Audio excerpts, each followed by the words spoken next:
नमस्कार, न्यूज 24 बिहार झारखंड देख रहे हैं आप। मैं हूं आपके साथ सबा शाहिद शेख। बिहार में लगातार अपराध बढ़ता जा रहा है। आए दिन कुछ ना कुछ ऐसी घटना सामने आती जो आपको झकझोर कर रख देगी। ऐसे में सवाल ये उठता है, क्या खाकी कमजोर हो गई है या लोगों में से पुलिस का खौफ खत्म हो गया? इन सब के बीच ये सवाल उठता है कि पुलिस की कोई गलती है, इसमें चूक हो रही है पुलिस से, या बात कुछ और? तो आज इसी पर चर्चा करेंगे, लेकिन चर्चा शुरू करने से पहले इस मुद्दे पर तमाम बयानबाजियां हो रही है, आपको पहले वो सुनवाते हैं। जो जानकारी मिली है उसने बताया है कि कुछ अंदरूनी मामले हैं जो इनके व्यक्तिगत मामले हो सकते हैं। उसी कारण से अभी तक घटना के संबंध में जानकारी मिल पाई है। आगे हम लोग जांच कर रहे हैं क्या कारण हो सकता है। और भी बाकी इनके साथ जो आई है सवाना आज भी उन्होंने जो बताई है मुझे, उस पर हम लोग जांच कर रहे हैं। दुनिया का कोई राष्ट्र नहीं कर सकता, कोई राज्य नहीं कर सकता है कि हमारे यहाँ कोई अपराध नहीं होगा। लेकिन बिहार एक ऐसा राज्य है जहां अपराध होते हैं तो अपराधी जेल के सलाखों के अंदर पाए जाते हैं। भाजपा में बेचैनी है और कुछ लोगों में भी बेचैनी है। बयानबाजियां तो होती रहती, लेकिन काम कितना होता है वो मायने रखता है। तो आज इसी पर चर्चा करेंगे। चर्चा शुरू करने के लिए हमारे साथ जुड़ रहे हैं हमारे एसोसिएट एडिटर अमिताभ कुमार जी, राजनीतिक विश्लेषक डॉक्टर संजय कुमार जी, जेडीयू प्रवक्ता अनुप्रिया जी, आरजेडी प्रवक्ता अरुण यादव जी, बीजेपी प्रवक्ता सुमित शशांक जी, आरएलजेपी प्रवक्ता चंदन सिंह जी। आप सभी का बहुत बहुत स्वागत है। सबसे पहले मैं अमिताभ जी से पूछना चाहूंगी कि बिहार में लगातार अपराध का ग्राफ बढ़ता जा रहा है, सरकार क्या कर रही है? देखिए सब ऐसा है कि जब ग्राफ बढ़ने की बात कीजिएगा तो पॉलिटिकल अगर हम बयानबाजी के करेंगे तो सीधा जवाब मिलेगा कि भाई नेशनल क्राइम रिकॉर्ड ब्यूरो के आंकड़ों में बिहार काफी पीछे है क्राइम के आंकड़ों के हिसाब से। हत्या के मामलों में बिहार का दूसरा स्थान है, लेकिन अन्य क्राइम को अगर हम देखें तो पीछे है। लेकिन हम आंकड़ों पे नहीं जाएंगे, हम यहाँ बात करेंगे पिछले 24 घंटे में बिहार में जो हुआ। बेगूसराय में शराब जो तस्कर थे उन्होंने एक दरोगा को वाहन से कुचल दिया, उसकी मौत हो गई। पटना में कल देर रात पखनिया कुआं में युवक की खदेड़ कर फिल्मी स्टाइल में गोली मार दी गई, उसकी मौत हो गई।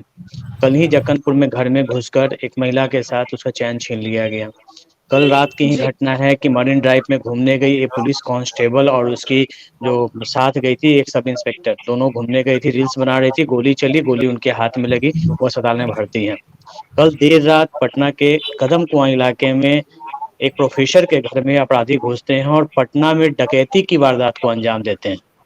महिलाओं को बंधक बनाकर डकैती की वारदात को अंजाम देते हैं। और आज सुबह आलमगंज में एक कारोबारी की गोली मारकर हत्या कर दी जाती है। और अभी से कुछ देर पहले बेगूसराय में ही एक स्वर्ण दुकान में अपराधी घुसते हैं और 5 करोड़ का सोना लूटकर चलते बने हैं। ये अभी से कुछ देर की पहले की घटना है। ये घटनाएं हमें दिखाती हैं कि किस तरीके से अपराधी लगातार पुलिस को चुनौती दे रहे हैं। हालांकि इन 24 घंटों में अगर हम उपलब्धि की बात करें तो बिहार पुलिस ने एसटीएफ ने 50,000 के इनामी अपराधी जो थे उसे झारखंड से गिरफ्तार कर लिया। एक और 5,000 के इनामी अपराधी था बेतिया का, उसे दिल्ली से गिरफ्तार किया। और एक और हत्या के मामले, जो बालू कारोबारी की हत्या हुई थी उसमें जो हत्या आरोपी थे उसकी गिरफ्तारी की गई। लेकिन जब घटना होती है तो लोग दहशत में आते हैं। और ये तमाम घटनाएं अगर 24 घंटा में पटना में 3 हत्या की घटना हुई, गोलीबारी की घटना हुई, घर में घुसकर डकैती जैसी वारदात जो गाँव देहातों की बात थी अब शहर में अगर हो रही है, तो कहीं ना कहीं इसमें पुलिस का इकबाल खत्म होता है, लोगों में दहशत होता है और दहशत व्याप्त हो रहा है कि घर से क्यों निकले। आज मरीन ड्राइव, जब से मरीन ड्राइव बना था तब से लोग रात में 12 बजे 1 बजे तक वहां घूमते थे। लेकिन जब वहां पुलिस वाला, जो उस महिला कांस्टेबल अपने बयान में कहा है कि जब उससे गोली मारी गई उससे कुछ दूर पे ही जिप्सी लगी हुई थी, पुलिस की जिप्सी है, वहाँ चौकी है, लेकिन अपराधी पकड़ में नहीं है, जबकि हर जगह कैमरे लगे हुए हैं। जी, तो अब मैं राजनीतिक विश्लेषक डॉक्टर संजय कुमार जी का रुख करना चाहूंगी। बेगूसराय से लेकर पटना तक अपराध हो रहा है, ऐसा क्यों हो रहा है? अपराधियों का हौसला बुलंद क्यों हो रहा है? क्यों बेलगाम हो रहे हैं? देखिए, रूटीन क्राइम को तो नहीं रोका जा सकता, लेकिन जो क्राइम की पिकुलरिटी है उसकी पर तो बात की ही जा सकती है। अगर 24 घंटे का ये आंकड़ा है, इसका मतलब कि कहीं ना कहीं पुलिसिंग कमजोर हुई है। जी, और मैंने बताया है कि जो पब्लिक पुलिस रेशियो है बिहार का, सो देख लीजिए, एक पुलिस से आप कौन कौन सा काम आप करवाइएगा? उससे शराब की तस्करी रुकवाइएगा, उससे बालू की तस्करी रुकवाइएगा, उससे क्राइम कंट्रोल कराइएगा। एक पुलिस को मल्टीटास्किंग जब आप दे देंगे तो फिर वो आप बहुत उम्मीद नहीं कर सकते हैं कि उससे कुछ आप।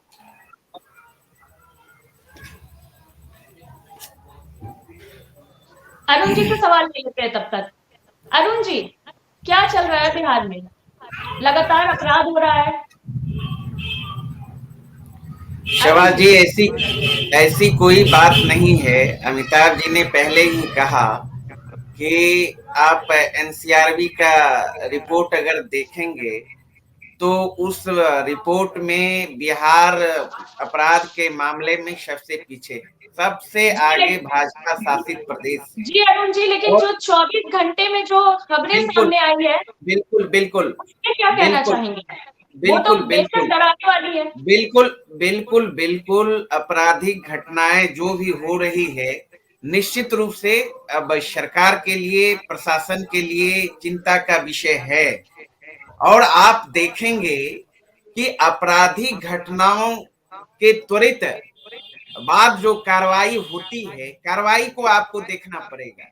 अब कई अभी बता रहे थे अमिताभ जी कि पुलिस का इकबाल खत्म हो गया। नहीं, पुलिस का इकबाल बरकरार है, क्योंकि बिहार में कानून का राज है और इस कानून के राज को कोई भी अगर आंख दिखाने का कोशिश करेगा अपराधी, तो वो बख्शे नहीं जाएंगे। अमिताभ जी खुद बता रहे थे कि प्रदेश से बाहर भी छुपे हुए अपराधी, इनामी अपराधी लगातार पकड़े जा रहे हैं, उनकी गिरफ्तारियां हो रही हैं। निश्चित रूप से बेगूसराय की जो घटना हुई है, हमारे पुलिसकर्मी शहीद हुए हैं, बहुत ये दुखद है, दुर्भाग्यपूर्ण है। हम लोग चिंतित हैं, बिहार सरकार भी चिंतित है, लेकिन जिस व्यक्ति ने इस तरह का घटना को अंजाम दिया है वो बख्शे नहीं जाएंगे। और 12 घंटे के अंदर बेगूसराय में जो आरोपित थे बेगूसराय कांड के, वो एक अपराधी पकड़े गए, आरोपित पकड़े गए, गाड़ी भी पकड़ी गई और एक जो अपराधी है वो फरार है। और स्पेशल टास्क हमारा टीम जो पुलिस प्रशासन का है उसे भी पकड़ने का काम करेगी। लेकिन आप जहां तक आप सवाल करेंगे, अरुण जी, उससे पहले एक सवाल सुमित जी से ले लेते हैं। सुमित जी, अरुण जी का कहना है कि पुलिस का इकबाल बुलंद है बिहार में। अगर पुलिस का इकबाल बुलंद है बिहार में तो फिर अपराध कम क्यों नहीं हो रहा? 24 घंटे में जो ये आंकड़े सामने आए हैं वो तो चौंकाने वाले हैं। देखिए, अभी अभी मैं आरजेडी के मुख्य प्रवक्ता का निर्लजता पूर्वक बयान सुन रहा था कि किस प्रकार से इन्होंने बताया कि बिहार में पुलिसिंग किस प्रकार की है और बिहार की जो व्यवस्था है वो किस प्रकार की है। देखिए, इसमें कोई दो मत नहीं है। ये समझने की आवश्यकता है हम सभी को कि सत्ता में बैठे हुए लोग जब शराब माफियाओं को प्रश्रय देंगे, सत्ता में बैठे हुए लोग जब बालू माफिया को प्रश्रय देंगे, सत्ता में बैठे हुए लोग जब भू माफिया को प्रश्रय देंगे और इसी प्रकार के लोगों से भरा पड़ा रहेगा ये इस समाज में, इस प्रकार के लोगों को जब प्रश्रय दिया जाएगा तो प्राय इस प्रकार की घटना तो होगी। पुलिस क्या कर सकती है? जब पुलिस अपनी जान की रक्षा करेगी या फिर आम जनता की जान की रक्षा करेगी, ये तय करने वाली बात है। आज से पहले जब आज का जो माहौल पूरे बिहार में जो व्याप्त है, जब बिहार की आम जनता इसे देख रही है, तो जिन लोगों ने भी जंगल राज पार्ट 1 को देखा होगा और जिस प्रकार से हत्या, अपहरण, लूट, बलात्कार जिस प्रकार से प्रायः पूरे राज्य में विद्यमान हो चुका था, उसी चीज की तो पुनरावृत्ति पुनः आज जंगल राज पार्ट 2 में हो रही है। ये कहीं ना कहीं इस बात को दर्शाता है कि सत्ता निरंकुश हो चुकी है। बिहार की आम जनता जो है वो दुख में है, दर्द में है, रो रही है, तड़प रही है और उसका सबसे बड़ा कारण जो है ये बड़े भाई छोटे भाई है। तो चलिए अमिताभ जी, हमारे संवाददाता भी कुछ सवाल है उनके पास, वो भी पूछना चाहेंगे, तो अमिताभ जी पूछिए। नहीं अरुण जी, मैंने कहा कि पुलिस का इकबाल खत्म हो गया था। सबसे पहली बात तो आप जान लीजिए कि जो एनसीआरबी का जो डाटा आता है 1 साल पहले का आता है, यानी कि अभी जो डाटा पिछले दिनों आया था वो 2022 का डाटा था। ठीक है, जुलाई के महीने में पटना में पटना के एसएसपी का यह बयान था कि 30 दिनों में करीब 28 हत्या की घटनाएं घटी थी, काफी बवाल मचा था उनके बाद पे। अभी जो घटनाएं घट रही है, घटनाएं घट रही हैं, कार्रवाई हो रही है, वो इसमें वो अलग चीज है, लेकिन जब कोई घटना होती है ना तो वो दिलो दिमाग पे छा जाती है लोगों की। और ये जो घटना है बेगूसराय की, कल की घटना हुई, कल गिरफ्तारी भी अभी पूरी नहीं हुई, और अभी से आधे घंटे पहले 7 अपराधी घुसते हैं ज्वेलरी शॉप में और दिन दहाड़े वहां से 5 करोड़ का सोना लूट के चलते बनते हैं। स्टाफ को उन्होंने गोली भी मार दी है, जिसे अस्पताल में भर्ती कराया गया। पटना की हम अगर बात करें तो राजधानी है, यहाँ सबकी निगाहें, तो लोग रात में आते हैं। अभी अगर हम छिनतई की बात करें तो आप भी अखबारों में देखे होंगे और हम लोगों ने भी देखा कि किस तरीके से जो मॉर्निंग में जो ट्रेनें आती हैं उसमें कांग्रेस के एक नेता भी लुट गए। उसमें झारखंड पुलिस का एक जवान था, वो बस स्टैंड जा रहा था, वो भी लुट गया। सुबह सुबह इतनी ज्यादा वारदातें हो रही थी कि उसके लिए अभी ऑपरेशन चलाया है पटना पुलिस ने और कई अपराधियों को गिरफ्तार भी किया है, लेकिन कहीं ना कहीं कमी रह रही है। और इससे सबसे बड़ा कारण जानते हैं, कारण ये है उसमें कि नीचे के अधिकारियों पर तो कार्रवाई होती है, लेकिन ऊपर के अधिकारियों के लिए कोई जिम्मेदारी नहीं है, तो उन पर कोई कार्रवाई नहीं होती है। घटना घटती है, थानेदार निलंबित कर दिए जाते हैं, चौकीदार निलंबित किए जाते हैं, लेकिन एसपी की जवाबदेही नहीं होती। अब पटना में जहां 1 दर्जन आईपीएस अधिकारियों की तैनाती है, पटना में 1 दर्जन आईपीएस अधिकारी की तैनाती है, और उसके बावजूद अगर क्राइम की इतनी घटनाएं होती है तो कहीं ना कहीं सरकार को सोचना चाहिए। केवल आप आंकड़ों की बयानबाजी अपनी जगह पे है, लेकिन इसमें सोचना चाहिए, जवाबदेही तय होनी चाहिए कि इन घटनाओं के लिए जिम्मेदार कौन है। 1 दर्जन अपराधी पहले, 1 दर्जन माफ करेंगे, 1 दर्जन जो आईपीएस अधिकारी को तैनाती पहले नहीं होती थी, लेकिन अभी पिछले कुछ वर्षों से 1 दर्जन आईपीएस अधिकारी की तैनाती की गई थी, सिर्फ इसलिए की गई थी कि क्राइम में कंट्रोल आएगा और अपराधियों के जो स्पीडी ट्रायल हो और दूसरी घटनाएं हैं उसमें जो त्वरित निष्पादन होगा, लेकिन उसका असर तो नहीं दिख रहा है। जो अधिकारी हैं बाहर की, अगर हम बात करें तो बेगूसराय में लगातार बड़ी बड़ी वारदातें हो रही हैं, लेकिन वहां के एसपी पे कोई कार्रवाई नहीं हुई थी। उसी तरीके से आप ले लीजिए, बगल में वैशाली है, वैशाली में लगातार घटनाएं हो रही हैं, लेकिन वहां कार्रवाई नहीं हुई है। आप केवल थानेदार को सस्पेंड कर देंगे तो थानेदार सिर्फ अपने इलाके के प्रभारी होते हैं, वो पूरे जिले के नहीं होते हैं। अपराधी एक इलाके में नहीं करेगा, दूसरे इलाके में जाके करेगा, और वही देखने को भी मिल रहा है। जहाँ कराई होती है और जहाँ पे थानेदार, अभी बिहार में पटना में अगर आप क्राइम की हम बात करें तो पहले पटना की आप हम बात कर लेते हैं, तो बढ़ते अपराध का सबसे बड़ी वजह क्या है कि अभी कई थानेदारों का तबादला, जो पुराने पहले से यहाँ पे थे, जो काफी मंजे हुए थे, उनको पुलिस हेडक्वार्टर से पुलिस लाइन में अटैच कर दिया, क्योंकि उनका प्रमोशन होने वाला था। और इस वजह से इंस्पेक्टर से डीएसपी में जो प्रमोशन की लिस्ट थी, उसकी वजह से उनको पुलिस लाइन में कर दिया गया। लेकिन पिछले 3 महीना से ना तो उनका प्रमोशन हुआ, ना उनकी फील्ड में ड्यूटी हुई, और नतीजा ये निकला कि नए नए अधिकारियों की तैनाती हुई है, और जिसका फायदा अपराधी उठा रहे हैं। जो बेसिक चीज है उसे पूरा कंट्रोल नहीं किया जा रहा है, नहीं देखा जा रहा है, जिसका नतीजा है कि अपराधी उसी फायदा, उसी जो गैप जो मिल रहा है, जो फायदा, जो पुलिस कर्मियों की जो नई तैनाती हो रही है उन्हें जानकारी नहीं हो रही है, जिसका फायदा अपराधी उठा रहे हैं, और इस तरह की घटनाएं हो रही हैं। चंदन से भी बहुत चीजें हैं, चंदन जी आप भी पटना में आप भी बता सकते हैं इस पे कि क्या स्थिति है। सर ऐसा है कि बिहार अभी वर्तमान में अपराधियों के लिए एक ऐसा चारागाह हो गया है कि जिस भी अपराधी का मन कर रहा है वो जितना मन उतना चर ले। अब एक कहावत हम लोग सुनते थे कि रोम जल रहा था, नीरू बंसी बजा रहा था। तो बिहार जल रहा है, अपराध राजधानी में बढ़ा हुआ है, और बिहार के मुख्यमंत्री जो हैं वो संयोजक बनने के लिए देश के अलग अलग राज्यों में भ्रमण कर रहे हैं। गृह मंत्रालय जो है अपने से अलग होने नहीं देना चाहते हैं और संभल नहीं रहा है। ये वही बात हो गई कि शराब पे पाबंदी लगा दी है बिहार में, और हर जगह हर पंचायत में जहरीली शराब बन रही है, गरीब दलित लोग पीकर मर रहे हैं।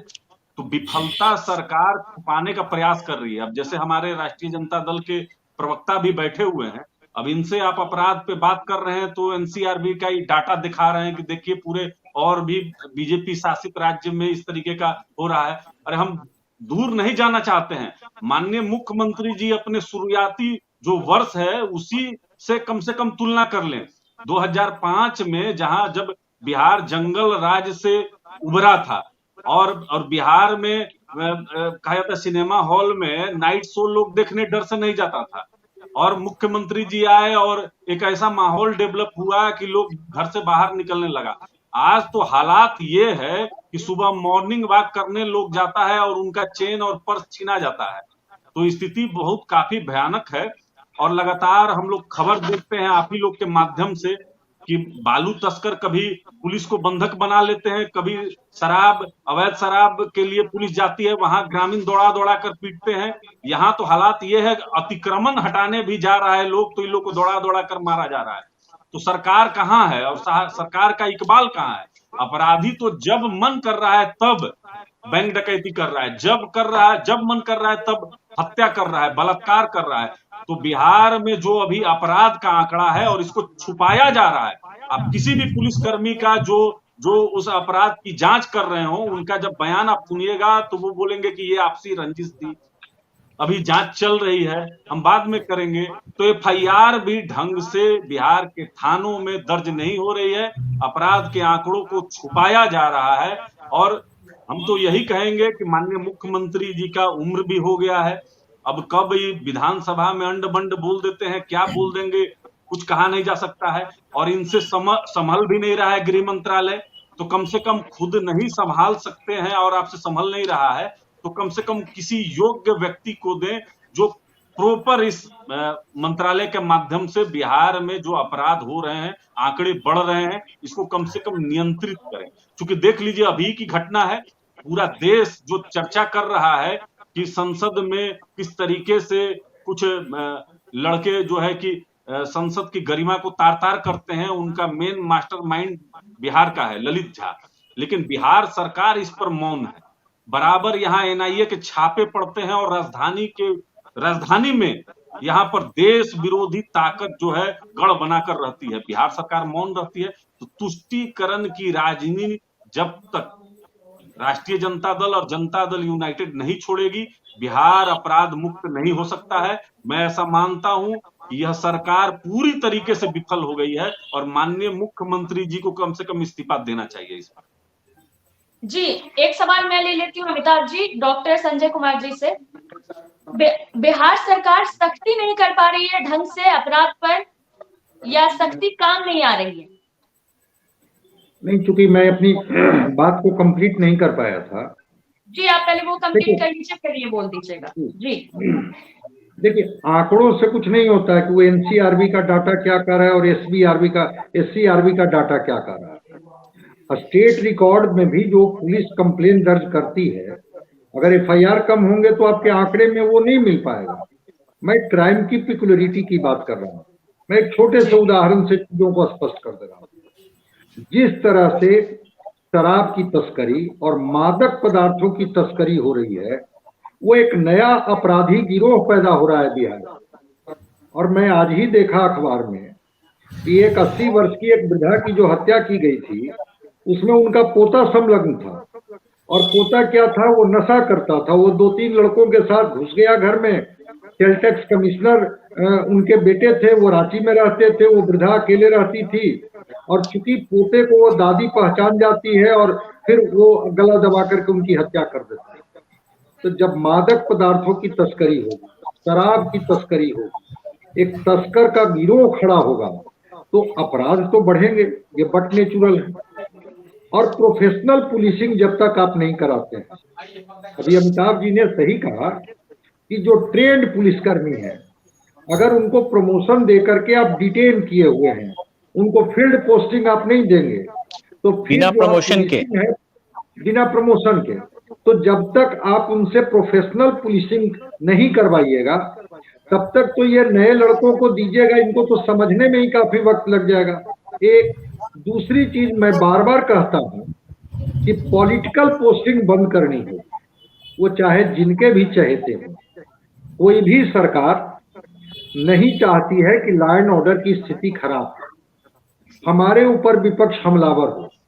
लेकिन जब पोस्टिंग में आप ट्रांसपेरेंट नहीं होते हैं, वहां पर आपकी पोस्टिंग पॉलिटिकल पोस्टिंग होती है कि किस जिले के सुपरिटेंडेंट किसके चहेते होंगे, तो उस स्थिति में भी बहुत कुछ आप नियंत्रित नहीं कर पाएंगे। और फिर मैं कह रहा हूं, अरुण जी भी इस बात से सहमत होंगे कि अगर आपके पास पुलिस पब्लिक रेशियो क्या है, 13-14 करोड़ की आबादी का बिहार है, अभी भी इतनी बहालियों के बाद भी पुलिस पब्लिक रेशियो देख लीजिए। और जब पुलिस पब्लिक रेशियो नहीं है और उनको आपने मल्टीटास्किंग में लगा दिया, उसी पुलिस से कह रहे हैं कि आप बालू की तस्करी रुकवाइए, उसी पुलिस से कह रहे हैं कि शराब की तस्करी रुकवाइए। ये जो मेरीन ड्राइव कहते हैं ना, ये गंगा का किनारा जो है, रिवर फ्रंट, ये दानापुर से लेकर के पटना सिटी तक वो उड़ता हुआ पंजाब वाली स्थिति में है। वो केवल वो जितने भी तस्कर हैं मादक पदार्थों की बिक्री करते हुए आपको मिल जाएंगे। अगर वो उसको नहीं रोकेंगे तो उनको तो नशे की आदत लग गई है, वो तो चोरी करेंगे, छिनतई करेंगे, डकैती करेंगे, और लगेगा कि हमारी जान पर खतरा है तो किसी की हत्या भी कर देंगे। तो सरकार को एक तरह से इनको एक ऑर्गेनाइज तरीके से इस पर काम करना होगा। क्राइम को कंट्रोल करना ये राज्य सरकार की जिम्मेवारी है, क्योंकि जनता को सबसे पहली चीज चाहिए सुरक्षा। अगर वो असुरक्षित होगी तो फिर वो चाहे जितने भी वेलफेयर के स्कीम आप चला दीजिए, उससे कोई उसको मिलने वाला कुछ नहीं है। ठीक है कि ऐसा कुछ नहीं है कि अभी आरजेडी 1 साल से सत्ता में आई है तो कानून की स्थिति ये हो गई है, और इसके पहले बिहार में बहुत आदर्श स्थिति थी, ऐसी बात भी नहीं थी। लेकिन हाँ, होता क्या है कि कभी कभी जो अपराधियों का मनोविज्ञान है, उस मनोविज्ञान को भी पुलिसकर्मी समझते हैं। कारण क्या है अपराध के, कौन से अधिकारी कमिटेड हैं कंट्रोल करने के लिए, किनकी पोस्टिंग फील्ड में होनी चाहिए, किनकी पोस्टिंग फील्ड में नहीं होनी चाहिए। अगर इसमें आप ट्रांसपेरेंट नहीं रहेंगे तो एनसीआरबी का डेटा से बिहार सुरक्षित नहीं होगा, आपको काम करना होगा। अब ये तस्करों का मनोबल कैसे बढ़ गया भाई, कि कोई पुलिसकर्मी सब इंस्पेक्टर बैरिकेटिंग लगा करके खड़े हैं और वो कार से धक्का मारते हुए भाग जाता है। उसको लगता है कि हम अगर इनकी जान ही चली जाएगी। यहीं पर माइनिंग इंस्पेक्टर को, महिला पुलिस इंस्पेक्टर को किस तरह से लोगों ने दौड़ाया था, सबको पता है। तो क्राइम कंट्रोल करना राज्य सरकार की जिम्मेवारी है। अगर क्राइम की संख्या बढ़ेगी, पिकुलरिटी दिखेगी, तो विपक्ष आप पर आरोप लगाएगा, विपक्ष आपसे सवाल करेगा, और उसको रोकने की जिम्मेवारी सरकार की है। तरीका आपका क्या होगा, ये तरीका तो आप ढूंढेंगे। जी, एक सवाल अनुप्रिया जी से ले लेती हूँ। अनुप्रिया जी, क्या लगातार अपराध हो रहा है बिहार में? जी, क्या पुलिस का डर लोगों से खत्म हो गया है, या सरकार ढंग से सख्ती नहीं कर पा रही है? अनुप्रिया जी। नहीं, सवा जी, आप की जी, मेरी आवाज आ रही है आपको? जी आ रही है। मुझे इको आ रहा है, मैं जो बोल रही हूँ मुझे ही सुनाई दे रही है। मेरा आवाज क्लियर है? आपको सुनाई दे रहा है? नहीं, आपकी आवाज क्लियर है। ठीक है, ओके। सभा जी देखिए, मैं कहती हूँ कि अगर ये सवाल ऐसा है कि इंडिया महागठबंधन के शासन काल में ऐसा है, तो यह सवाल ही अपने आप में बेईमानी है। और एनसी गठबंधन और इसका कोई बात नहीं है, बात बिहार का है, बात है अपराध का, कि जो 24 घंटे में जो हमने देखा कि बिहार में लगातार अपराध हो रहा है, बात इसी मुद्दे पे। देखिए सभा जी, इस देश के तमाम राज्य और सहित में बिहार, ऐसा कोई भी प्रदेश नहीं है जो यह कहे कि हमारे यहाँ अपराध मुक्त प्रदेश है। और डबल इंजन की सरकार जहां है, वहां के प्रवक्ता भी यहाँ पे तो बिहार से जरूर है, लेकिन डबल इंजन की सरकार जहां भी, कोई भी प्रदेश कर दे कि अपराध नहीं है। लेकिन यह प्रदेश माननीय मुख्यमंत्री जी के शासन काल के अंदर में है, जहां पे न्याय के साथ विकास होता है, किसी को भी यहाँ पे संरक्षण नहीं मिलता है। अगर आप अपराध करेंगे तो निश्चित तौर पे आप सलाखों के पीछे होंगे, चाहे आप मुख्य हो या प्रमुख हो या आप आम जनता हो। तो अपराधी कोई भी हो, यहाँ पे उसको बख्शा नहीं जाता है। कई अलग अलग बातें यहाँ पे वरिष्ठ पत्रकार या मैं कहूँ राजनीतिक विशेषज्ञ भी कह रहे थे, तो वे कई अलग तरह से आयामे हैं पुलिस को काम करने के या जवाबदेही की बात हो रही है। लेकिन उसके बावजूद बिहार पुलिस बहुत ही मजबूती से बिहार की जनता की सुरक्षा के लिए और माननीय मुख्यमंत्री जी के निर्देश पे यहाँ पे कोई भी अपराधी सुरक्षित नहीं होता है। लेकिन हम यह नहीं कहेंगे कि अपराध मुक्त बिहार होगा, यह किसी भी तरह से कहना न्याय उचित नहीं है, क्योंकि यहाँ पे समाज की भी अपनी प्रतिबद्धता, समाज की भी अपनी दायित्व होती है। जी माफ कीजिएगा, मैं बीच में इंटरप्ट कर रही हूँ आपको, लेकिन अगर पुलिस काम कर रही है तो काम दिख क्यों नहीं रहा? घर में घुस के वारदात को अंजाम दिया जा रहा है, इतना हौसला कैसे आ गया अपराधियों में? सभा जी, मैं कह रही हूँ अपनी बातों को कि आप मुझे बताइए कि बिहार ही अकेला प्रदेश नहीं है इस देश में, कई अन्य राज्य, नहीं हमारे प्रदेश बगल के भी अनुप्रिया जी, राज्य है। मैं बता रही हूँ। हाँ जी जी जी जी, नहीं, अमिताभ जी बोलिए। अनुप्रिया जी, दिक्कत आपने एनसीआरबी की रिपोर्ट को लेके हवाला करते, लेकिन हमारा सवाल वो नहीं है, डिबेट का वो नहीं है कि हम एनसीआरबी का आंकड़ों को हम बता रहे हैं। हम सिर्फ पिछले 24 घंटे के दौरान जो बड़ी वारदातें हुई हैं उनको लेकर यहाँ बैठे हुए। पिछले 24 घंटे के दौरान नहीं, पटना में 5 बड़ी वारदातें हुई। आप मेरी बात सुन लीजिए। बेगूसराय में 3 बड़ी वारदातें हुई, हम उसको लेके बैठे हैं। हम ये नहीं कर रहे कि एनसीआरबी के आंकड़े 1 साल पुराने होते हैं, लेकिन अभी के परिप्रेक्ष्य में अगर हम देख रहे हैं तो अभी की पुलिसिंग के बारे में हम बात कर रहे हैं, और अभी का जो घटना लगातार हो रही है उसको लेके हम बात कर रहे हैं कि जिम्मेदारी तय नहीं हो पा रही है। बात सिर्फ थानेदार तक होकर रह जा रही है, उससे आगे पे कार्रवाई नहीं हो रही है। मुख्यमंत्री का जो पहला जो शासनकाल था उसमें उन्होंने एक जो संदेश दिया था, बिहार में कोई इनकाउंटर पॉलिसी नहीं थी, लेकिन हाँ, जिस तरीके से यहाँ पे क्राइम कंट्रोल को लेकर, स्पिरिट ट्रायल को लेकर और पुलिसिंग को लेकर जो पुलिस कर्मियों में भी एक जो भय बनाया गया था कि अगर आप काम नहीं करिएगा तो आप भी बख्शे नहीं जाएंगे, आपकी भी सिर्फ पैरवी वाली पोस्टिंग नहीं होगी, उस लोग को लेकर बात हो रही थी। लेकिन अभी के जो परिप्रेक्ष्य में है ये कहाँ हो रही है, किसी पे कार्रवाई नहीं रहती। ये निकल रहा है कि सब अपराध होते हैं और फिर वही होते हैं बाद में खड़े। अभी देखिए वैशाली वाली घटना जो थी उसमें परिवार वालों ने कितने गंभीर, माफ करेंगे वैशाली नहीं, गोपालगंज में जो घटना पुजारी की हत्या हुई थी उसमें पुलिस ने अपना जो अपनी जन अनुसंधान की एक महिला को लाया गया कि इस महिला ने से उनका संबंध था और इस महिला ने हत्या की, जबकि उसके घर वाले कह रहे हैं कि पुलिस वालों ने धमकी दी है कि अगर पुलिस के बयान को तुम नहीं बोलोगे तो तुम्हारे परिवार वालों पे कार्रवाई होगी। अब तो खुल के वो बोल रहे हैं, क्यों कंट्राडिक्ट नहीं हो रहा है वहां पे? अमिता जी, अब मैं बोलूं? बोलिए। धन्यवाद आपको कि आपने निष्पक्ष होकर के माननीय मुख्यमंत्री जी के शासनकाल के कार्यों के बारे में बताया, और बताया कि देखिए यहाँ पे किसी भी के साथ में भेदभाव नहीं होता है और न्याय के साथ विकास होता है।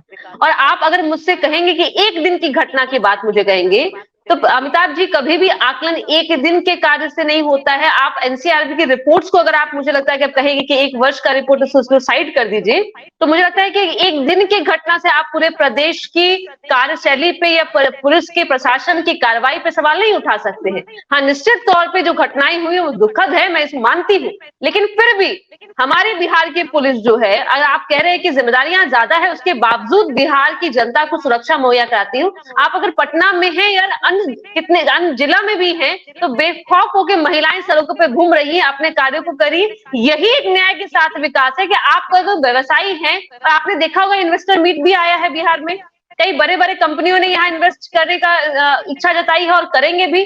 तो ये लॉ एंड ऑर्डर का ही देन है कि यहाँ बिहार में इन्वेस्टर यहाँ पे आ रहे हैं और इन्वेस्ट करने का सोच रहे हैं। तो एक दिन के घटनाक्रम से पूरे प्रदेश की शासन प्रक्रिया पे और पुलिस पे या नेता के कार्यशैली पे सवाल नहीं उठाया जा सकता। लेकिन फिर आप पूछेंगे सवाल अगर घटना पे, मैं फिर कहती हूँ कि ये सुरक्षा में जो चूक हुई है, ये जो घटनाएं हुई है, उसको पुलिस अपने हिसाब से वो जांच करेगी और जो भी इसकी रिपोर्ट सामने आएगी। लेकिन आप जो कह रहे हैं कि पिछली घटना में जिसमें कि महिलाओं को दबाव दिया गया बोलने के लिए, एक नई प्रक्रिया है, नए प्रक्रिया के तहत में जो सच्चाई होगी वो जनता के सामने होगी। देखिए, आरोप, जब कोई भी घटना होता है तो आरोप प्रत्यारोप का ये दौर चलता है, लेकिन जो सही सच्चाई होता है प्रशासन और न्याय के द्वारा जो है वो बातें समझ जनता के सामने में आती है, और तभी रिपोर्ट एनसीआरबी का बनता है।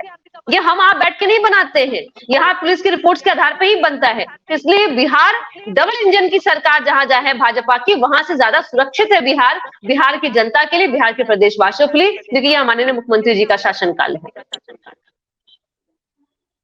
सुमित जी कुछ बोलना चाह रहे थे?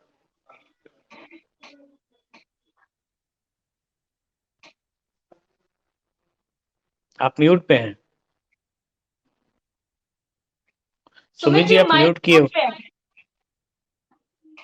देखिए, मेरा स्पष्ट रूप से मानना है और संपूर्ण बिहार की जनता देख रही है कि रजिस्टर्ड अपराध और गैर रजिस्टर्ड अपराध, इन दोनों को देखने की आवश्यकता है।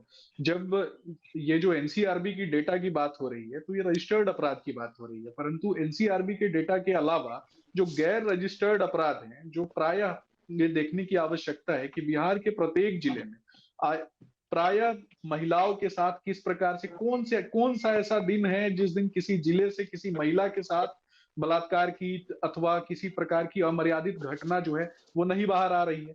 बिहार में भू माफिया किस प्रकार से प्रश्रय पा रहा है, बिहार में बालू माफिया किस प्रकार से प्रश्रय पा रहा है, बिहार में शराब माफिया किस प्रकार से प्रसरे पा रहा है, ये भी देखने की बात है। इसके अलावा एक और भी बहुत बड़ा महत्वपूर्ण मुद्दा है जिसके ऊपर किसी की नजर नहीं गई होगी अभी तक, वो मैं बताना चाहूंगा कि बिहार का एक बहुत बड़ा क्षेत्र जो है वो कहीं ना कहीं नेपाल के साथ जुड़ा हुआ है और इन्हीं रास्तों के माध्यम से आपने देखा होगा कि छोटे बच्चों की ह्यूमन तस्करी होती है, इन्हीं रास्तों से महिलाओं की तस्करी होती है, जो कि बिहार एक माध्यम बनता है। बिहार की जो सड़कें हैं इसका सबसे बड़ा माध्यम बनती हैं, परंतु राज्य सरकार इन विषयों पर कभी भी संज्ञान नहीं लेती। आपने देखा होगा कि बिहार के कई जिलों में छोटे बच्चों के गायब होने की संख्या बढ़ गई है। महिलाओं की जिन परिवार में सीमित संख्या में लोग रहते हैं उन परिवारों से महिलाओं के गायब होने की घटनाएं जो हैं ये बढ़ चुकी हैं। तो इस प्रकार की चीजों के लिए जिम्मेदार कौन है? राज्य के मुख्यमंत्री सदन के पटल पर बैठ करके ज्ञान देते हैं, महिलाओं के विषय में ज्ञान देते हैं या फिर जिस प्रकार की टीका टिप्पणी करते हैं, ये भी संपूर्ण बिहार देख रहा है। हत्या, अपहरण, लूट और बलात्कार की घटनाएं पूरे बिहार को कहीं ना कहीं एक तरीके से अपने चंगुल में ले चुकी है और बिहार के मध्यम तबके का, बिहार के बच्चों के भविष्य का और उनके सपनों का जिस प्रकार से राज्य सरकार से जुड़े हुए जो लोग हैं जिस प्रकार से कुचल रहे हैं, ये भी देखने की बात है। संपूर्ण बिहार कहीं ना कहीं भय में व्याप्त है और निश्चय ही आने वाले समय में मैं बताना चाहूंगा कि समर शेष है नहीं पाप का भागी केवल व्याघ्र, जो तटस्थ है समय लिखेगा उसका भी अपराध। तो भारतीय जनता पार्टी के नेता, भारतीय जनता पार्टी के कार्यकर्ता और भारतीय जनता पार्टी के बिहार प्रदेश के अध्यक्ष आदरणीय श्री सम्राट चौधरी जी के नेतृत्व में कोई भी व्यक्ति, भारतीय जनता पार्टी से जुड़ा हुआ व्यक्ति तटस्थ नहीं रहेगा। बिहार के आत्मसम्मान के लिए, बिहार के बच्चों के लिए, बिहार के बच्चों के भविष्य के लिए, बिहार की माताओं के लिए, बहनों के लिए और उनके आत्मसम्मान की लड़ाई जो है बिहार का प्रत्येक सवा जी इनको बोले कि भाषण के साथ में ये डेटा भी दे, ये तो भाषण दे रहे हैं। तो भाई आपका ये मंच नहीं है कि आप भाजपा का प्रचार कर रहे हैं, आप डेटा पे बात कीजिए ना। नहीं ये मंच नहीं मैं तो दे ही नहीं हूँ कि यह सुरक्षित बिहार है, यहाँ जितना सुरक्षा महिलाओं को है उतना नहीं। आप यूं ही अपने नेता का महामंडन कर रहे हैं, अपनी कार्यशैली बता रहे हैं, आप तो ऐसे झूठे साबित हुए हैं पूरे देश में। बिहार छोड़िए, पूरे देश में आप बेनकाब हुए हैं। मणिपुर की घटना हो या पहलवान बेटियों के साथ हुई घटना हो, तो इस तरह से महामंडल ठीक है। आप भाजपा के प्रवक्ता हैं, आप भाजपा के प्रवक्ता हैं, भाजपा के नेता हैं, अच्छी बात है, भाजपा की बात रखिए, लेकिन यह मंच नहीं है कि आप अपने यहाँ पे भाषण सुनाइए। यहाँ की बिहार की जनता बेवकूफ नहीं है, आप डेटा पे बात कीजिए। आप डेटा की बिहार की माताओं और बहनों को, बिहार और माताओं को सशक्त करने के लिए, बिहार की बेटियों को हमने घर की चार दीवारी से निकल करके उनके बिहार की जिम्मेदारी को हमने दिया है और हमने बिहार की बेटियों को 50% आरक्षण दिया है कि सामाजिक और राजनीतिक उनका उत्थान हो सके। बेटियों ने साइकिल पर निकलकर आपके बिहार के प्रगति में कदम से कदम मिलाया है, इसलिए बिहार की बेटियों का आप भी तो अनुप्रिया जी वही काम कर रही हैं। जिस शासन काल की बात कर रहे हैं, अब ये तो भाई आप अगर काम मुझसे गिनवाइएगा तो मैं काम गिनवा दूं आपको। अमिताभ जी मुझे 1 मिनट दीजिए, मैं बता दूं कि महिलाएं कैसे सशक्त हुई है, महिलाएं कैसे सुरक्षित हुई है। अरुण जी भी हैं। इसलिए सुमित जी लगातार भाषण दे रहे हैं, भाषण देने का मंच तो नहीं है और नीतीश कुमार जी के शासन काल का ही देन है। शांति बनाइए सब। सुमित जी अनुप्रिया जी नहीं सुमित, जिस लड़ाई में कभी जंगल राज वाला टॉपिक नहीं है। जंगल राज है। आप एक बीजेपी संजय जी पक्ष और विपक्ष छोड़कर सिर्फ बिहार वाले पर सोचिए, तब आप लोग अगर इस मुद्दे पर चर्चा करेंगे तो डॉक्टर संजय कुमार जी।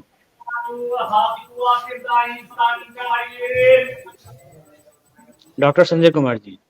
हाँ म्यूट जी, पे है, मैं आपकी माइक म्यूट पे है जी, संजय जी। हाँ हाँ जी, सुमित जी के बारे में अनुप्रिया कह रही थी कि यह मंच नहीं है। बिल्कुल मंच नहीं है, लेकिन अनुप्रिया से ही मेरा सवाल है कि क्या स्पीडी ट्रायल का क्या हुआ, फास्ट ट्रैक कोर्ट का क्या हुआ बिहार में।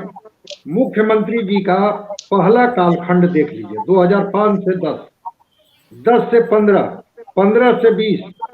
आदमी अगर समीक्षा करेगा तो आप ही के मुख्यमंत्री जी के कालखंड से समीक्षा करेगा। चीजें छूट रही है, और मैं मानता हूं कि अगर सत्ता से भी चीजें छूटती है और आप उसको स्वीकार करते हैं कि हाँ चीजें छूट रही है, तो मैं इसको पॉजिटिव मानता हूं, निगेटिव नहीं मानता हूं। क्या क्राइम का रेशियो बढ़ा नहीं है बिहार में? क्या अपराध नहीं बढ़ा है? क्या अपराधियों की संख्या नहीं बढ़ी है? क्या ठीक है कि जो एक भय का माहौल था, महिलाएं सड़क पर निकलने लगी, रात में भी लोग आने जाने लगे हैं, लेकिन जिस तरह से मैं बता रहा हूं ना कि एक नया तस्कर का गिरोह खड़ा हुआ है, मैं अरुण जी को भी कहूंगा और अनुप्रिया को भी कहूंगा, दोनों लोग इससे सहमत होंगे कि वो कोई ऑर्गेनाइज्ड गैंग के हिस्से नहीं है, लेकिन वो किसी की भी जान कभी ले सकते हैं, क्योंकि उनको चाहिए, मादक पदार्थ चाहिए, और वो मादक पदार्थ के लिए वो कहीं भी कोई क्राइम को अंजाम दे सकते हैं। वहां पर जब तक आप प्रोफेशनल पुलिसिंग नहीं कराएंगे, जब तक अच्छे अधिकारियों की पोस्टिंग नहीं करेंगे, जब तक उनको आप डिटेन करके रखेंगे पटना में और फील्ड में पोस्टिंग, कोई पॉलिटिकल पोस्टिंग करेंगे, तब तक यह दृश्य दिखेगा आपको और विपक्ष का आरोप आप पर लगेगा। इसी बिहार में स्पीडी ट्रायल से केसेस सजा मिलती थी लोगों को। फास्ट ट्रैक कोर्ट आपने क्यों बंद कर दिया? क्या हुआ फास्ट ट्रैक कोर्ट का? तो जब चीजें हैं, चीजें छूट रही है, तो एससीआरबी का डाटा और एनसीआरबी के डेटा से चीजें नहीं तय होगी, क्राइम की पिकुलरिटी से चीजें तय होती है। और क्राइम बढ़ रहा है तो उस क्राइम के शिकार हम भी हैं, आप भी हैं, बिहार का हर बिहारी है। यहाँ पार्टियों में बचे हुए बिहार की बात मैं नहीं कर रहा, मैं बात कर रहा हूँ बिहार की सुरक्षा को लेकर के कि क्या अगर अपराधी इस तरह से अपराध को अंजाम दे रहे हैं तो क्या ये सुरक्षित बिहार है? क्या सरकार इसके लिए तल्ख है? और अगर तल्ख है तो फिर आखिर इस तरह की घटनाओं की पुनरावृत्ति बार बार क्यों हो रही है? नहीं, देखिए बार बार होने का वजह जो मैंने आपको बताया था सिर्फ यही है कि जो अच्छे अधिकारी हैं, जो काम करने वाले अधिकारी हैं, जो क्रिमिनल और क्राइम की मनोवृत्ति को समझते हैं, वो आज के दिन में वो साइड में हैं और उनकी तैनाती फील्ड में नहीं है। और इसकी सबसे बड़ी वजह यह है कि जो जवाबदेही, जो मॉनिटरिंग सिस्टम है वो बिल्कुल फेल हो चुका है। मैं लगातार बता रहा हूँ कि पटना हो गया, बेगूसराय हो गया, वैशाली हो गया, यहाँ लगातार, अब बेगूसराय में देखिए लगातार बड़ी बड़ी वारदातें हुई हैं, बड़ी बड़ी वहाँ घटनाएं घटी हैं, और सिर्फ पिछले 24 घंटा में वहाँ 4 बड़ी वारदातें हुई हैं। अगर पटना के बाद अगर कहीं है तो वहाँ बड़ी, और इससे पहले भी हुई हैं, इससे पहले भी वहाँ घटनाएं कहीं हुई है, लेकिन वहाँ पे कुछ नहीं। उससे पहले वहाँ पे जो शूट आउट का घटना घटी थी, उसमें भी आप देख लीजिए कि पुलिस ने गिरफ्तार करके 5 दिन में गिरफ्तार करके जेल भेजा, और सभी जो है बेल आउट हो गए हैं, क्योंकि उनके खिलाफ कोई एविडेंस नहीं था वहाँ पे। जो कितनी बड़ी वारदात हुई थी, पूरा देश उस घटना से हिल गया था। अभी भी जो लगातार घटनाएं हो रही हैं, तो सबसे बड़ी बात है कि जो ये जो पुलिसिंग सिस्टम था जो पहले काफी सुदृढ़ था, एक पुलिसकर्मियों में भी जो भय था कि हम अगर काम नहीं करेंगे, लगातार जो इससे पहले जो सीएम के स्तर पे जो मीटिंग हुई थी जुलाई के महीने में इसी साल, उसमें उन्होंने साफ कहा था कि अब जिलों के एसपी को, डीआईजी को फील्ड में उतरना पड़ेगा, और फील्ड में उतर के वो भी रात बिताएंगे, क्राइम क्रिमिनल को देखेंगे और जो पेंडिंग केसेस है उनको देखेंगे। लेकिन कोई भी, किसी भी जिले के एसपी ने यह काम नहीं किया कि वो रात में कभी जा रहा है और कुछ थानों की मॉनिटरिंग कर रहा है, और जो स्पीडी ट्रायल से लेकर जो केसों की पेंडेंसी थी उसे देखने के काम कर रहा है। आप जाके देख लीजिए, पुलिस मुख्यालय में भीड़ लगी रहती है, करीब प्रतिदिन 100 से 150 लोग आते हैं, सिर्फ ये क्योंकि उनका केस में प्रगति नहीं हो रही, किसी का चार्जशीट नहीं हो रहा है, किसी की बेटी गायब है, किसी के वाहन चोरी जैसे मामलों में नहीं हो रहा। तो ये जो मॉनिटरिंग सिस्टम था जो पहले जो काफी सुदृढ़ था, और बढ़ते क्राइम का सबसे बड़ा वजह भी जो है यही है। इसमें कोई बात नहीं कि पहले एक दौर था कि जब पुलिस में भी भय हुआ और काम हुआ, लेकिन आज के डेट में जो बढ़ते क्राइम का है, आप भी अगर घर में ताला, अगर 10 घर हैं जिस घर में ताला नहीं बंद होता है, अपराधी भी उसी में घुसते हैं, जिसमें ताला बंद होता है उसमें अपराधी नहीं जाते हैं, और वही स्थिति यहाँ देखने को मिल रही है। जी एक जी मैं छोटा सा कुछ डॉक्टर संजय कुमार जी के मैं बोलना चाहूंगी। बोलिए। कि आप बहुत वरिष्ठ हैं और आपकी बातों को बिहार की जनता सुनती है। आपने दो बातें कही जो मुझे समझ में आ रही है। एक, आपने जरूर कहा कि माननीय मुख्यमंत्री जी के शासनकाल में कि लोग सुरक्षित जरूर हैं, कि महिला सुरक्षित जरूर हैं, कि वो निकल रही है निर्भीक होकर के, जो कभी प्रदेश या देश हमारे बिहार की स्थिति अलग थी। लेकिन आपने जो सवाल उठाए कि एनसीआरबी के रिपोर्ट्स को हम नहीं मानेंगे, हम घटना देख के कहेंगे, तो सर मुझे लगता है कि ये थोड़ा आपकी एक वन साइडेड आपकी दृष्टि हो जाती है, क्योंकि पूरे देश में अगर एक मापदंड है तो वो एनसीआरबी की रिपोर्ट्स है, जिससे तुलनात्मक अध्ययन होता है और देखा जाता है कि किन राज्यों में घटनाएं बढ़ी हैं या घटी हैं। मैं घटनाओं से मैं मुंह नहीं मोड़ रही, मैं घटनाओं पे पर्दा नहीं डाल रही हूँ। और मैं ये जरूर कहूंगी कि जो घटना स्पिरिट ट्रायल की बात कर रहे हैं, तब माननीय मुख्यमंत्री जब 2005 में बिहार की जब पहली बार कमान संभाले थे, तब और अब के बिहार में आपको भी पता है कि बिहार कितने तरीके से, कितने आयामों से सुरक्षित है। लेकिन आपकी एक तरफ की प्रतिबद्धता मुझे समझ में नहीं आती कि अब एनसीआरबी की रिपोर्ट्स को मैं नहीं मानूं, मैं प्रशासन की कार्रवाई को नहीं मानूं, सुरक्षित बिहार में चलने की आजादी को नहीं मानूं, और सिर्फ एक दिन की घटना पे मैं कह दूं कि बिहार असुरक्षित है, तो कहीं से भी न्याय संगत नहीं है। इसलिए मैं आपकी बातों को मैं खंडन करती हूँ। अनुप्रिया जी, एनसीआरबी के रिपोर्ट में भी बिहार में हत्या के मामले में यूपी के बाद बिहार का दूसरा नंबर है। और संजय जी ने ये नहीं कहा कि मैं उसे नहीं मानता। संजय जी ने ये कहा कि वो आंकड़े अपनी जगह है, लेकिन मैंने कहा क्राइम की पिकुलरिटी को शायद अनुप्रिया समझ नहीं पाई। मैंने कहा कि गंभीरता को, अपराध की गंभीरता को समझिए। वो आंकड़ा 1 हो सकता है, 2 हो सकता है, आंकड़ा 100 हो सकता है, लेकिन 2 क्राइम अगर इतना हीनियस क्राइम हो, अब दिल्ली में तो एक निर्भया की घटना हुई थी, तो अगर एनसीआरबी का डेटा देखिएगा तो 1 होगा, लेकिन पूरा देश दहल उठा था। मैं क्राइम की पिकुलरिटी की बात कर रहा हूँ कि क्या क्राइम की जो पिकुलरिटी है, जिस तरह की घटनाएं हो रही हैं, क्या उस तरह की घटनाओं से बिहार शर्मसार नहीं होता है क्या? और अगर होता है तो ये जिम्मेवारी राज्य सरकार की है कि नहीं है? सोचने का नजरिया हो सकता है। एससीआरबी की डेटा की मैं बात करता हूँ, जो आपका स्टेट क्राइम रिकॉर्ड ब्यूरो का डेटा है, और स्टेट क्राइम रिकॉर्ड ब्यूरो का ही डेटा आप देख लीजिए कि क्या है। तो अगर आपके डेटा और क्राइम की पिकुलरिटी दोनों पर अगर नहीं आप ध्यान दीजिएगा, तो ये कह देने से कि वहां क्राइम ज्यादा होता है, उसकी अपेक्षा हमारे यहाँ तो क्राइम कम है, उसकी अपेक्षा यहाँ भी तो क्राइम कम है। मैं कह रहा हूँ कि वक्त की कमी है। उन्होंने बदलाव का वाहक बने थे, वही स्पीडी ट्रायल और फास्ट ट्रैक कोर्ट के माध्यम से चीजों को अंजाम दिया था। आज चीजें क्यों ठहर गई हैं या उदासीन क्यों दिखती है? सवाल वहां मेरा है। हम किसी के न पक्ष में बोल रहे हैं, न किसी के विरोध में मैं बोल रहा हूँ। जी संजय जी, सुमित जी बात रखिए अपनी।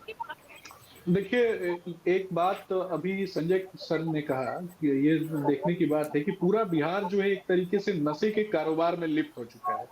ये कुछ दिनों पहले तक हमने उड़ता पंजाब देखा था। पंजाब के क्षेत्रों में हमने सुना था कि वहाँ अवैध रूप से जिस प्रकार से वहाँ पे गांजे और विभिन्न प्रकार के ड्रग्स की तस्करी होती थी, उसी प्रकार से कहीं ना कहीं बिहार की जनरेशन को समाप्त करने के लिए और बिहार के युवाओं की जो स्थिति है, मनोदशा है, उसको समाप्त करने के लिए किस प्रकार से ड्रग्स का खुला व्यापार जो है वो हो रहा है।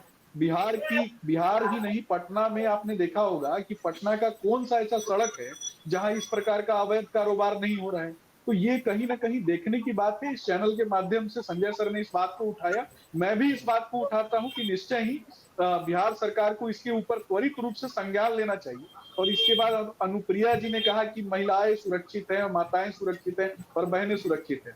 तो जिस राज्य का मुखिया सदन के पटल पे बैठ के माताओं के खिलाफ, समय की कमी है,